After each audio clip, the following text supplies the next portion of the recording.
సలహా అనేది ఎవరికి అత్యవసరమో వారికే రుచించదు.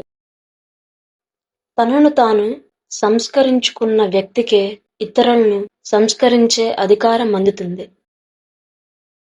సంతోషం మనకు ఉన్న పరిస్థితుల కంటే మనం వాటిని ఎలా అర్థం చేసుకుంటున్నామా అనే దానిపైనే ఆధారపడి ఉంటుంది. ధైర్యం, సాహసాలు, ప్రతిభ ఇవి ప్రతి మానవుడికి విజయ సాధనకు సోపానాలు. బాధ్యతలు తీసుకున్నప్పుడు మాత్రమే మనిషి యొక్క శౌర్యం బయటపడుతుంది. మనం ఎంత ప్రశాంతంగా ఉంటే మన పని అంత ఉత్తమంగా ఉంటుంది. మనిషి జీవితంలో ముందడుగు వేయడానికి 2 కారణాలు. 1 భయం, 2 శ్రద్ధ. అజ్ఞానం మనల్ని విభేదాల దిశగా నడిపిస్తే, జ్ఞానం ఏకత్వ దిశగా నడిపిస్తుంది. వైఫల్యం నిరాశకు కారణం కాకూడదు. కొత్త ప్రేరణకు పునాది కావాలి.